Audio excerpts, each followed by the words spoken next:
Hello everyone, welcome to star education YouTube channel. Star education YouTube ચેનલમાં આપ સૌનું ખૂબ ખૂબ સ્વાગત છે. આજનો જે વિડીયો છે એમાં આપણે ચર્ચા કરશું 22 ડિસેમ્બરના તમામ મહત્ત્વના કરંટ અફેર. ડેઇલી માત્ર 10 મિનિટની અંદર દિવસના જે પણ કંઈ અગત્યના કરંટ અફેર હોય છે, જે તમારી પરીક્ષા માટે મહત્વપૂર્ણ હોય છે, તમામ કરંટ અફેર માત્ર 10 મિનિટની અંદર કવર કરી લઈએ છીએ. તો આ વિડીયો જીપીએસસી અને ગૌણ સેવાની તમામ પરીક્ષાઓમાં ઉપયોગી બનશે. ટેલિગ્રામ ચેનલમાં જોડાઈ શકો છો. માત્ર સ્ટાર એજ્યુકેશન લખી ટેલિગ્રામમાં સર્ચ કરશો એટલે આ પ્રકારે ટેલિગ્રામ ચેનલ મળી જશે. બાકી વોટ્સએપ ગ્રુપમાં જોડાવવું હોય તો 5 નવા વોટ્સએપ ગ્રુપની લિંક ડિસ્ક્રિપ્શનમાં છે. કોઈ પણ એક વોટ્સએપ ગ્રુપમાં જોડાઈ શકો છો. આ સિવાય આપણી સ્ટાર એજ્યુકેશનના કરંટ અફેરની એક ઈ બુક આપણે લોન્ચ કરી છે. 25 ડિસેમ્બર સુધી ક્રિસમસ સેલનો ઓફર ચાલે છે. આ ઈ મેગેઝિન ઉપર જે યુપીઆઈ યુઝર છે એના માટે એક સ્કીમ છે. 59 રૂપીસ પ્રાઇસ છે. જો તમે યુપીઆઈથી પેમેન્ટ કરશો તો તમને 20% ઓફ મળશે, મેક્સિમમ 10 રૂપિયાનું કેશબેક મળશે અને તમારે માત્ર ને માત્ર 49 રૂપિયા ચૂકવવાના થશે. બરાબર? તો ઈ મેગેઝિન છે એના વિશે તમામ ડિટેલ અહીંયા આપેલી જ છે. અને બાકી ઓફર છે 25 ડિસેમ્બર સુધી વેલિડ છે, તો ફટાફટ પરચેસ કરી લો. અને બાકી આનો જે પાર્ટ 2 છે એ ડિસેમ્બર મહિનો પૂરો થશે એ પછી જાન્યુઆરીના ફર્સ્ટ વીક સુધીમાં આપણે લોન્ચ કરી દઈશું. તો એના ઉપર પણ કામ ચાલુ જ છે. તો અત્યારે પાર્ટ 1 લોન્ચ થઈ ગયો છે, પાર્ટ 2 ટૂંક સમયમાં આવશે, જેમાં જુલાઈથી ડિસેમ્બર સુધીના કરંટ અફેર હશે. શરૂ કરીએ આજના કરંટ અફેર 22 ડિસેમ્બરના. સૌથી પહેલો પ્રશ્ન આજના વિડીયોમાં. તાજેતરમાં માનવ સ્વતંત્રતા સૂચકાંક અથવા તો ઇંગ્લિશમાં કહીએ તો હ્યુમન કેપિટલ નહીં પરંતુ human freedom index, okay, mistake છે માઇનોર. તો માનવ સ્વતંત્રતા સૂચકાંક અથવા તો હ્યુમન ફ્રીડમ ઇન્ડેક્સ 2020 એમાં પ્રથમ ક્રમ પર કયો દેશ રહ્યો છે? તો પ્રથમ ક્રમ પર છે આમાં ન્યૂઝીલેન્ડ. તો આન્સર આવશે ઓપ્શન એ, ન્યૂઝીલેન્ડ. તો હાલમાં જ માનવ સ્વતંત્રતા સૂચકાંક અથવા તો હ્યુમન ફ્રીડમ ઇન્ડેક્સની રેન્કિંગ જાહેર કરવામાં આવી છે. તો આ રેન્કિંગમાં ભારતનો ક્રમ કેટલામો છે? તો ભારતનો ક્રમ ખાસ યાદ રાખજો. આ રેન્કિંગમાં ભારતનો ક્રમ છે 111મો. કુલ કેટલા દેશો છે આમાં? કુલ 162 દેશો છે. કુલ 162 દેશોની આ રેન્કિંગ તૈયાર કરવામાં આવી છે અને આમાં ભારત છે 111મા ક્રમ ઉપર. બરાબર? ગયા વર્ષે હતું 94મા ક્રમ ઉપર, આ વખતે 17 પોઈન્ટ જેટલું ડાઉન ગયું અને 111મા ક્રમ ઉપર ભારતને સ્થાન મળ્યું છે. પ્રથમ ક્રમ પર તો વાત કરી ન્યૂઝીલેન્ડ છે, બીજા ક્રમ પર કોણ છે? સ્વિટ્ઝરલેન્ડ છે, ત્રીજા ક્રમ પર છે હોંગકોંગ. બરાબર? તો એટલા પોઈન્ટ આપણે આમાંથી યાદ રાખશું. બરાબર? એક હ્યુમન કેપિટલ ઇન્ડેક્સની પણ મેં અગાઉ વાત કરી લીધી. એમાં ભારતનો ક્રમ કેટલામો છે એનો આન્સર તમારે મને નીચે કોમેન્ટમાં દેવાનો છે. Human capital index. અને બાકી માનવ વિકાસ સૂચકાંક છે, બરાબર, હ્યુમન ડેવલપમેન્ટ ઇન્ડેક્સ, એમાં ભારતનું સ્થાન કેટલામું છે? આ બંને પ્રશ્નો આપણે સ્ટડી કરી ગયા છીએ. એનો આન્સર તમારે મને કોમેન્ટમાં દેવાનો છે. માત્ર ને માત્ર 2 પ્રશ્નો તમારા માટે, જેનો આન્સર તમે મને કોમેન્ટમાં જણાવશો. તાજેતરમાં આઈસીસી મહિલા વન ડે ક્રિકેટ કપ 2022 એનું આયોજન કયા દેશમાં કરવામાં આવશે? તો આઈસીસીનો મહિલા વન ડે ક્રિકેટ કપ છે જેનું આયોજન થશે 2022માં અને એનું આયોજન કયો દેશ કરશે? ન્યૂઝીલેન્ડ. આનું આયોજન પણ કરશે ન્યૂઝીલેન્ડ. તો આન્સર આવશે ઓપ્શન એ, ન્યૂઝીલેન્ડ. તો હાલમાં જ આનું ટાઈમ ટેબલ જાહેર કરી દેવામાં આવેલું છે. વર્ષ 2022નો છે મહિલા વન ડે ક્રિકેટ કપ થશે એનું 4 માર્ચ 2022ના રોજ આની શરૂઆત થશે અને 3 એપ્રિલે ફાઇનલ મેચ હશે, 3 એપ્રિલ 2022ના રોજ. ઓકે, તો 2022માં આ વન ડે ક્રિકેટ કપ યોજાશે. એમાં પ્રશ્ન એ થાય કે ભારતની ટીમના કેપ્ટન કોણ હશે? તો ભારતની ટીમના કેપ્ટન હશે મિતાલી રાજ. કોણ હશે? મિતાલી રાજ. અને બાકી 2022નો જે વર્લ્ડ કપ છે એનું આયોજન તો મેં તમને હમણાં જ કીધું ન્યૂઝીલેન્ડમાં થશે. બાકી આઈસીસીની વાત આવી છે તો એક મહત્વપૂર્ણ સંસ્થા છે. અહીંથી પ્રશ્ન 100% આવે છે, ઘણી વખત રિપીટ થાય છે અહીંથી. તો આઈસીસીનું એક તો પૂરું નામ ઘણી વખત પરીક્ષાની અંદર પૂછાઈ જાય છે. તો પૂરું નામ શું છે આનું? International cricket council. સ્થાપના થઈ હતી એની 5 જૂન 1909ના રોજ. મુખ્ય મથક છે એનું યુએઈના દુબઈમાં અને હાલમાં જ નવા અધ્યક્ષ બન્યા છે. હું સ્ટાર કરું છું, મોસ્ટ ઇમ્પોર્ટન્ટ છે, ગ્રેગ બાર્કલે આઈસીસીના નવા અધ્યક્ષ બન્યા છે. પહેલા હતા ઇમરાન ખ્વાજા કરીને કોઈક હતું, બરાબર, અને હવે છે ગ્રેગ બાર્કલે. બરાબર? અને આઈસીસીના સીઓ કોણ છે? તો મનુ સાહની જ છે, એ યાદ રાખજો. બરાબર? તો બસ એટલું યાદ રાખજો.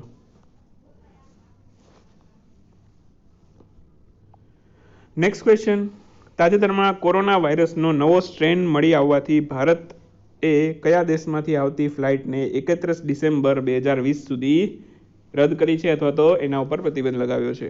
તો ભારતે 31 ડિસેમ્બર 2020 સુધી પ્રતિબંધ લગાવ્યો છે યુકેથી આવતી ફ્લાઇટમાંથી, અને આ નવો સ્ટ્રેન મળ્યો એ પણ યુકેમાંથી મળ્યો છે. બરાબર, તો લગભગ ગઈકાલના જ ન્યૂઝ છે, અને ગઈકાલે આ કોરોના વાયરસનો નવો સ્ટ્રેન મળી આવ્યો એની જાહેરાત થઈ હતી, અને ત્યારબાદ દુનિયાની જેટલી પણ સ્ટોક માર્કેટ છે બધા સ્ટોક માર્કેટ ક્રેશ થયા, ડાઉન ગયા.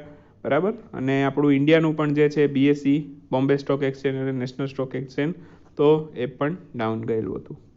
ત્યાર પછીની વાત કરું તો આ સ્ટ્રેન છે એ નોર્મલ કોરોના વાયરસના સ્ટ્રેન કરતાં કેટલા ઝડપથી ફેલાશે આ જણાવેલું છે યુકેની સરકારે, અને 70% ઝડપથી ફેલાશે એવું કીધેલું છે યુકેની સરકારે. રિસર્ચ કરી એમણે અને એવું કીધેલું છે કે 70% વધુ ઝડપથી ફેલાશે. બરાબર, જ્યારે અમેરિકાએ એવું જણાવેલું છે કે આ વાયરસ છે એટલો બધો ડેડલી નથી. બરાબર, એટલે કે ઘાતક નથી. બરાબર, તો જે પણ હોય હજી સુધી લિમિટેડ માહિતી જાહેર થઈ છે, તો બહુ વધારે પડતી માહિતી આપણી પાસે અવેલેબલ નથી.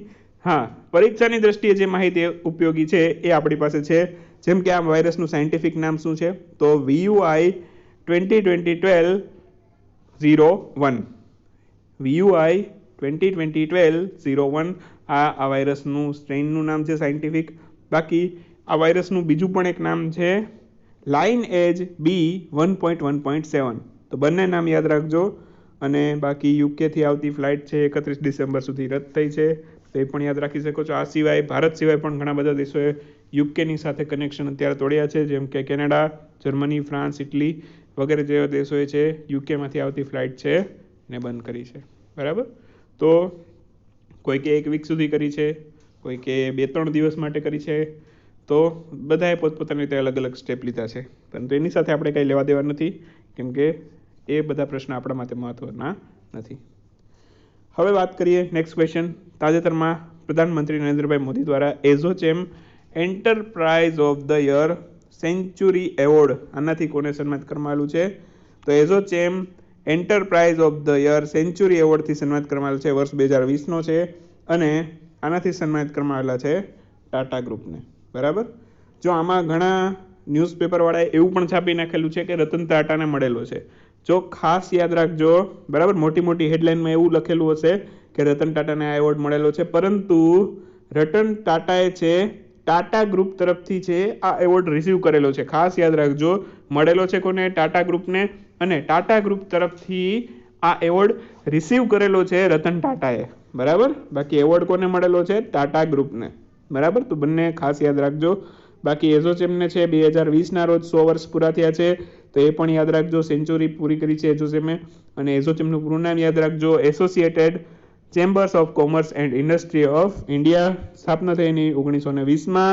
મુખ્ય મથક છે એનું નવી દિલ્હીમાં. બરાબર, તો એટલા પોઈન્ટ આપણે આમાંથી યાદ રાખશું. નેક્સ્ટ ક્વેશ્ચન, તાજેતરમાં ઈ સ્પોર્ટને કયા વર્ષની એશિયન ગેમ્સમાં એક રમત તરીકે સામેલ કરવામાં આવશે?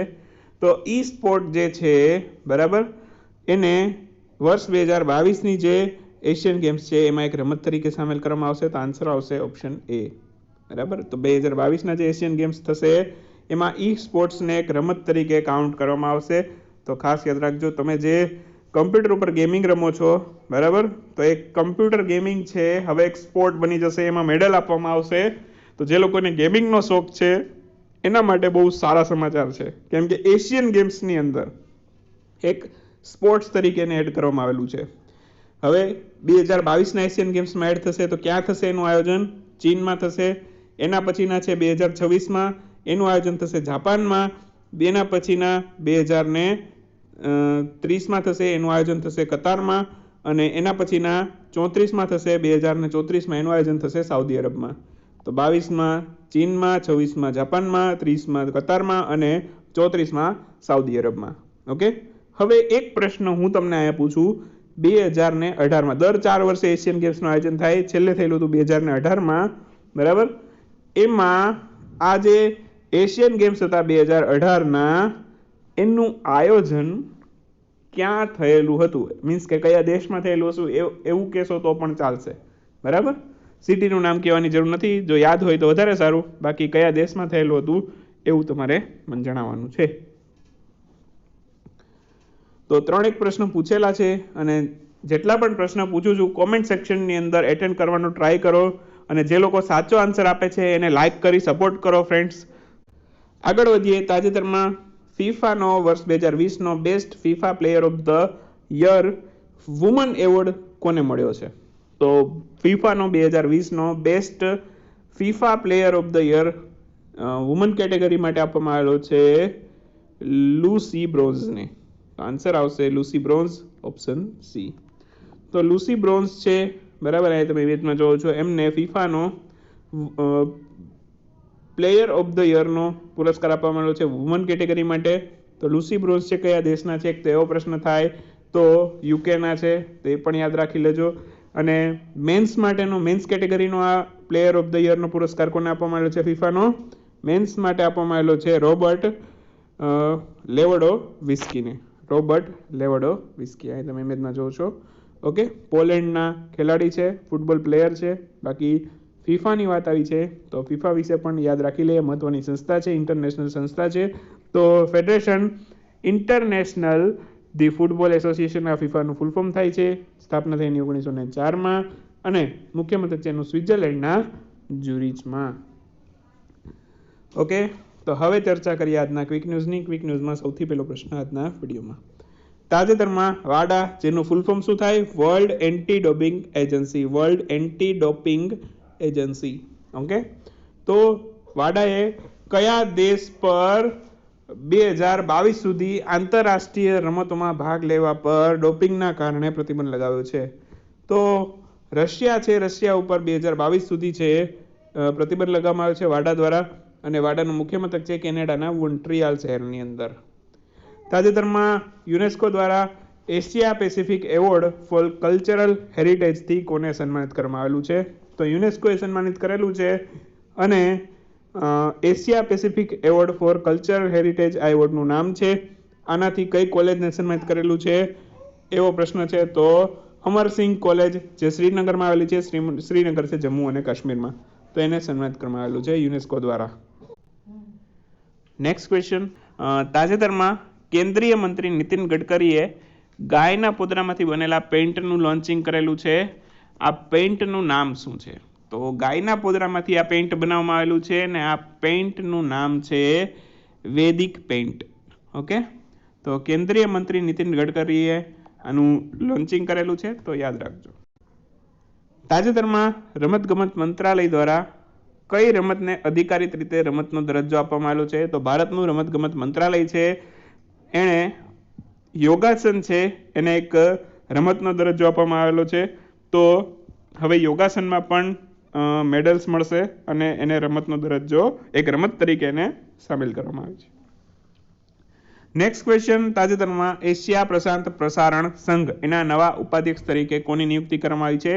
તો એશિયા પ્રશાંત પ્રસારણ સંઘ એના નવા ઉપાધ્યક્ષ બન્યા છે શશી શેખર વેમ્પતિ. Next question. તાજેતરમાં બિહારનો પહેલો ગ્લાસ બ્રિજ કયા શહેરમાં બનાવવામાં આવ્યો છે? તો બિહારનો પહેલો ગ્લાસ બ્રિજ છે જેને બનાવવામાં આવેલો છે રાજગીર ખાતે. તો આન્સર આવશે રાજગીર. તાજેતરમાં અમિત ફંગલ એમણે બોક્સિંગ વિશ્વ કપમાં કયો મેડલ જીતેલો છે? આ બોક્સિંગ વિશ્વ કપ છે એનું આયોજન થયેલું હતું જર્મનીમાં. તો આ બોક્સિંગ વર્લ્ડ કપ છે એમાં અમિત ફંગલે ગોલ્ડ મેડલ જીતેલો છે, બરાબર. અને અમિત ફંગલ છે કુસ્તીના ખેલાડી છે, તે પણ યાદ રાખજો. તાજેતરમાં કયા બે ગ્રહ 800 વર્ષ બાદ 21 ડિસેમ્બરના રોજ પૃથ્વી પરથી જોતા એકબીજાની તદ્દન નજીક આવ્યા હતા? તો આ રીતનું તમે વોટ્સએપમાં ઘણા બધાના સ્ટેટસમાં જોયેલું હશે. ધીમે ધીમે થઈને 2 ડિસેમ્બરે થોડા દૂર દેખાતા હતા, પછી જેમ જેમ સમય વીતતો ગયો એમ 21 ડિસેમ્બરે એકબીજાની તદ્દન નજીક આવી ગયેલા.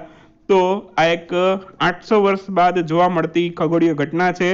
અને આ કયા બે ગ્રહો હતા એ ગ્રહનું નામ પૂછેલું છે, તો ગુરુ અને શનિ. તો ખૂબ જ ચર્ચામાં હતો આ ટોપિક અને બધાના તમે વોટ્સએપ સ્ટેટસની અંદર પણ કદાચ આ સ્ટોરી તમે જોઈ જ હશે.